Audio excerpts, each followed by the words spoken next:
নমস্কার, দেখছেন কলকাতা টিভি, সঙ্গে রয়েছে আমি স্বর্ণালী। শুরু করছি ধর্মযুদ্ধ 2024 লোকসভা ভোটের চতুর্থ দফা। আজ 9টি যে রাজ্য রয়েছে এবং তার পাশাপাশি একটি যে কেন্দ্রশাসিত অঞ্চল রয়েছে, তার মধ্যে 96টি যে লোকসভা কেন্দ্র রয়েছে তার মধ্যে কিন্তু আজ ভোট রয়েছে। এবং সেই যে লোকসভা কেন্দ্রগুলি রয়েছে তার মধ্যে রাজ্য অর্থাৎ আমাদের রাজ্য পশ্চিমবঙ্গের 8টি লোকসভা কেন্দ্র, কৃষ্ণনগর, বহরমপুর, আসানসোল, রানাঘাট, বর্ধমান, দুর্গাপুর, বর্ধমান পূর্ব এবং তার পাশাপাশি বীরভূম এবং বোলপুর, এই যে 8টি লোকসভা কেন্দ্র রয়েছে সেই লোকসভা কেন্দ্রে কিন্তু আজ ভোট রয়েছে। এবং অবশ্যই সকাল থেকেই আমরা সেই দিকেই নজর রাখবো। আমরা জানি যে 7টা থেকে ভোট গ্রহণ পর্ব শুরু হবে এবং অবশ্যই বিভিন্ন রাজনৈতিক দল যেভাবে বলেন তারা যে সকাল সকাল ভোট দিতে যান এবং সেই মতোই কিন্তু কি ছবি ধরা পড়বে সকাল 7টা থেকে অবশ্যই সেদিকে আমাদের নজর থাকবে। তবে তার আগে একেবারে যে শেষ মুহূর্তের ছবি অর্থাৎ ভোট শুরু হওয়ার আগে কি পরিস্থিতি বিভিন্ন যে 8টি লোকসভা কেন্দ্রে সেই দিকে অবশ্যই আমাদের নজর থাকবে। তার পাশাপাশি আপনাদের জানিয়ে রাখি,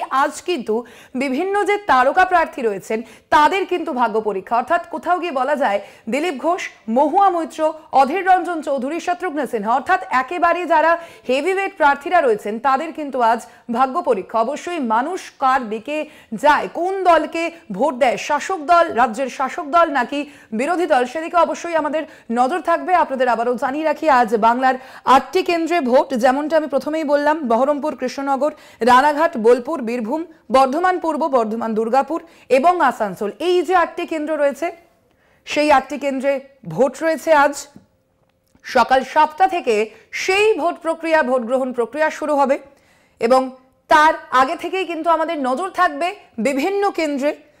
যদি প্রথমেই আমরা বহরমপুর যে কেন্দ্র রয়েছে সেদিকে নজর রাখি, সেই কেন্দ্রের কিন্তু বিদায়ী সাংসদ অধীর রঞ্জন চৌধুরী। এবং শুধুমাত্র তাই নয়, এই যে কেন্দ্র রয়েছে 5 বারের সাংসদ কিন্তু অধীর রঞ্জন চৌধুরী এবং এই অর্থাৎ 2024 লোকসভা নির্বাচনেও যদি তিনি জয়ী হন তবে কিন্তু তিনি 6ষ্ঠ বারের সাংসদ হবেন সেই লোকসভা কেন্দ্র থেকে অর্থাৎ বহরমপুর লোকসভা কেন্দ্র থেকে।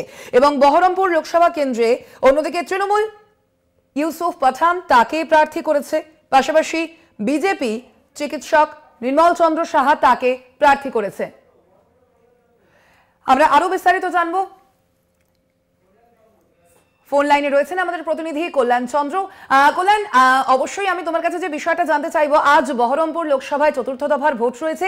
এই মুহূর্তে সামগ্রিকভাবে কি পরিস্থিতি বহরমপুর লোকসভা কেন্দ্রের বিভিন্ন বুথ কেন্দ্রগুলিতে এখনো পর্যন্ত কি জানা যাচ্ছে? দেখো সোনালী, সেটা সামগ্রিকভাবে যেটা জানা যাচ্ছে যে মুর্শিদাবাদ জেলায় বহরমপুর যে লোকসভা রয়েছে সেখানে 1879টি বুথ রয়েছে এবং এই বুথে ভোট গ্রহণ শুরু হবে 7টা থেকে। তার মধ্যে মডেল বুথ রয়েছে 4টি, 235টি মহিলা বুথ থাকছে এবং 558টি ক্রিটিক্যাল বুথ রয়েছে।